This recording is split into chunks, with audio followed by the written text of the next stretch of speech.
അച്ഛൻ ഇവിടെ വന്ന് എന്നെ കൂട്ടിക്കൊണ്ട് പൊയ്ക്കൊള്ളും. എന്തായാലും ഇനി ഈ വീട്ടിൽ ഞാൻ അന്തി ഉറങ്ങില്ല. പക്ഷെ നീ ഒന്ന് ക്ഷമിക്കേ, നമുക്ക് വേണ്ട പോലെ ചെയ്യാം. ഞാനല്ലേ പറയുന്നത്.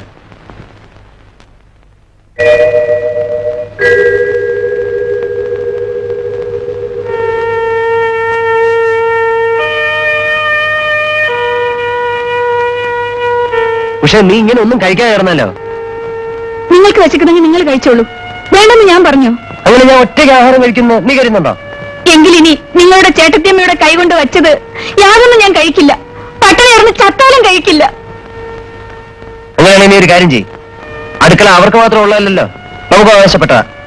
നമുക്കുള്ള ആഹാരം നീ പോയി ഉണ്ടാക്ക. ചെല്ലേ.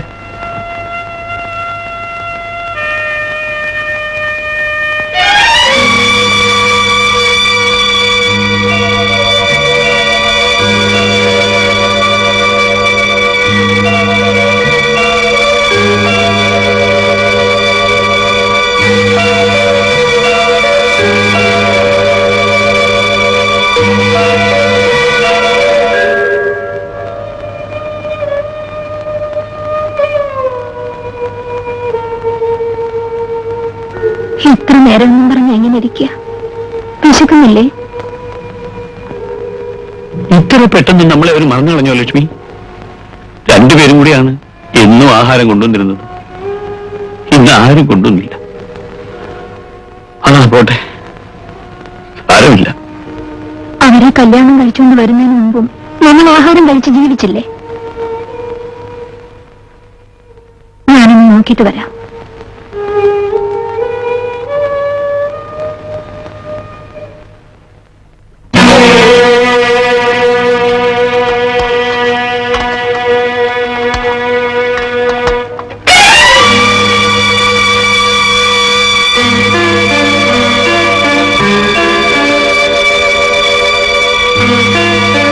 എന്താ മക്കളെ ഞാൻ ഈ കാണുന്നത്?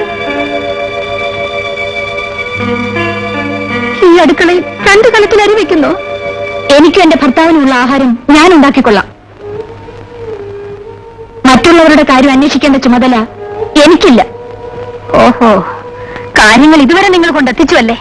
ഇതൊക്കെ പാടുപെട്ടുണ്ടാക്കിയ ഒരു മനുഷ്യനുണ്ടല്ലോ, അങ്ങാരും കൂടെ ഇതൊന്ന് കാണട്ടെ. നീ എന്താ പറഞ്ഞത്? എന്റെ വീട്ടിൽ 2 അടുക്കളയോ? ഞാൻ ജീവിച്ചിരിക്കുമ്പോഴോ? എങ്കിലതൊന്ന് കാണണമല്ലോ.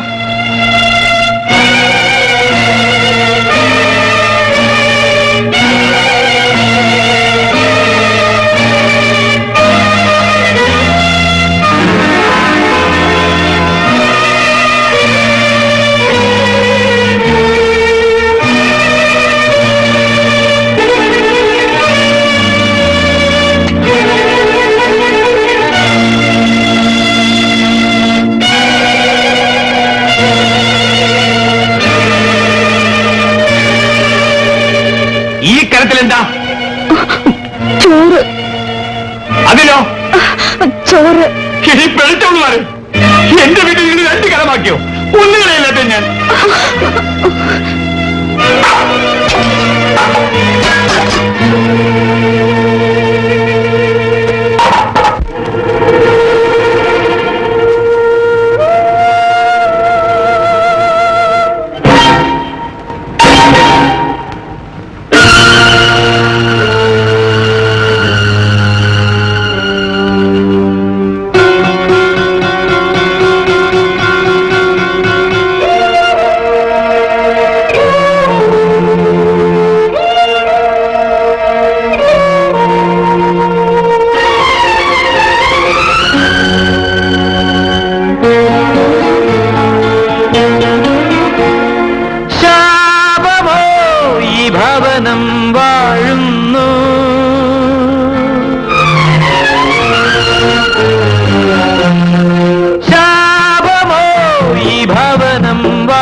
അടിയുന്നു വേദനയിൽ ഇന്നും ഒരു ശരശയ്യയിൽ സ്നേഹം അടിയുന്നു വേദനയിൽ മുറിവിൽ മുറിവേറ്റ മാനസം തേങ്ങുന്നതാരെങ്ങു കേൾക്കുവാൻ ദേവാലയം പോലുള്ളൊരീ വീടിന്ന് ഭ്രാന്താലയം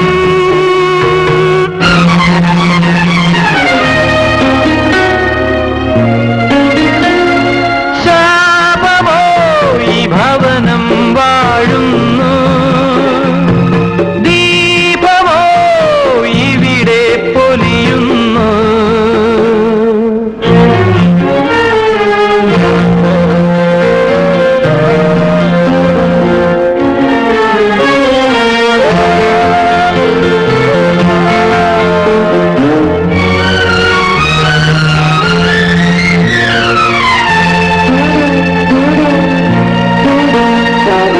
പണ്ടു ഒരു ഉയിരായിരുന്നു ഇന്നോ അകലുന്നു പകകളുമായി പണ്ടോ ഒരു ഉയിരായിരുന്നു ഇന്നോ അകലുന്നു പകകളുമായി അഴലിൽ അഴലുമായി ജീവിതം പുലരുന്നതാരെന്നു കാണുവാൻ ദേവാലയം പോലുള്ളൊരീ വീടിന്നു ഭ്രാന്താലയം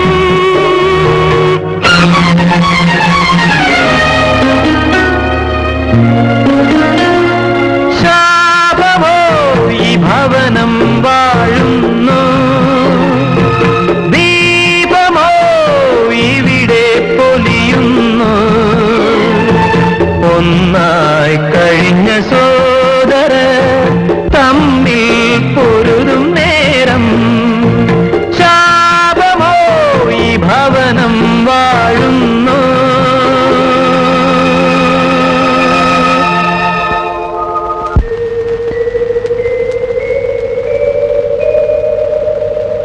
നമ്മുടെ അച്ഛന്റെ അഭിമാനം രക്ഷിക്കാനുള്ള ബാധ്യത നമുക്കില്ല അനിയ. ചേട്ടൻ കാര്യം പറയണം. എനിക്ക് അച്ഛന്റെ സ്വത്ത് വേണം, നിനക്ക് കിട്ടിയ സ്ത്രീധനവും വേണം. എല്ലാം നീ തന്നെ എടുത്തു. ഞാൻ എവിടെയെങ്കിലും പോയി എന്തെങ്കിലും ജോലി ചെയ്ത് ജീവിച്ചോളാം. അതിന് എന്റെ അനുവാദം എന്തിനാ? ചേട്ടൻ എന്നെ വിളിച്ചെന്തിനാന്ന് പറയും. നാളെ ആ സ്ഥലത്ത് നിനക്കുള്ള വീട് പണി തുടങ്ങാൻ പോകുന്നു അറിഞ്ഞു. അത് നേരാണോ? നാളെ രാവിലെ 7 മണിക്ക് തുടങ്ങും. ഇല്ല, അത് നടക്കില്ല. നടക്കും ചേട്ടാ, ഞാൻ ജീവിച്ചിരിപ്പുണ്ട്, ഞാൻ നടത്തും. അപ്പോഴേക്കും ഞാൻ മരിച്ചു കഴിഞ്ഞിരിക്കപ്പെടാ. ഇല്ലെങ്കിൽ അത് നടക്കില്ല. ആ നമുക്ക് കാണാം. ഓ കാണാം.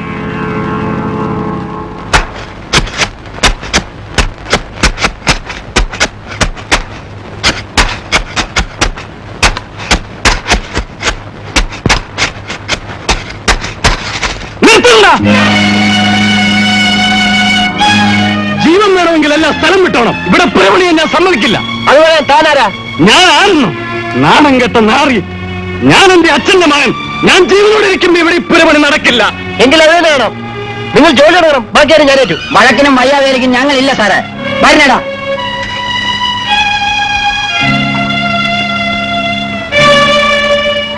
നീ ആളാണെങ്കിൽ ആരൊക്കെ പോയാലും എന്നോട് വാനം തോന്നണം. അതിന് കഴിവില്ലെങ്കിൽ പോയി തൂങ്ങിച്ചാവും. താൻ എന്നെ തോപ്പിക്കാന്നാണ് വരുന്നത്. ഞാനിവിടെ വാനം വിട്ടോടോ? ഇല്ല, നീ അത് ചെയ്യില്ല.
മക്കളെ എന്തായി കാണിക്കുന്നത്?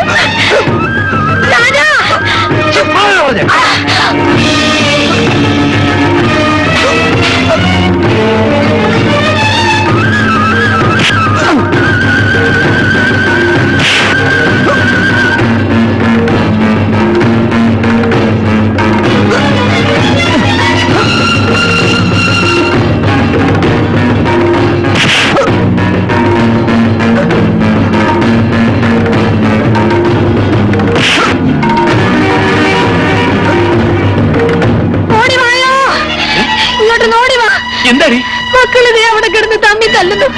വേഗം ചെന്നില്ലെങ്കിൽ ആരുടെയെങ്കിലും ശവം കാണേണ്ടി വരും.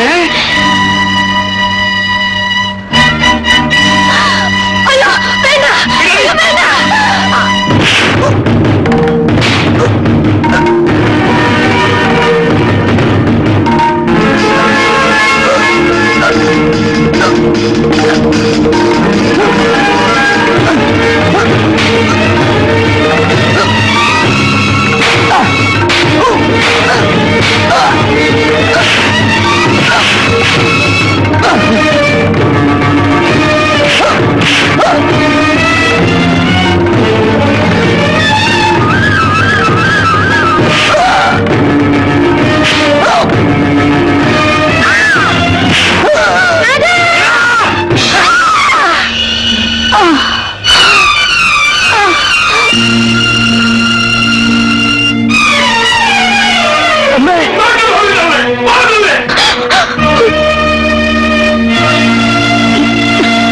എന്റെ കുഞ്ഞുങ്ങളെ ഒന്നും ചെയ്യല്ലേ.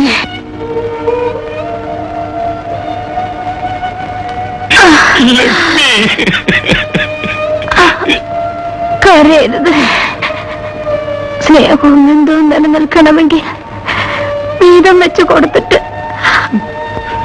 മക്കളെ മാറ്റി താമസിപ്പിക്കണമെന്ന് ഞാൻ അന്നേ പറഞ്ഞില്ലേ. എനിക്ക് തെറ്റിപ്പോയി ലക്ഷ്മി, തെറ്റിപ്പോയി.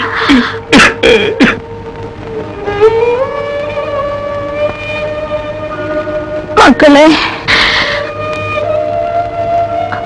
അമ്മേ, മക്കളെ അച്ഛനെ വേദനിപ്പിക്കരുത്.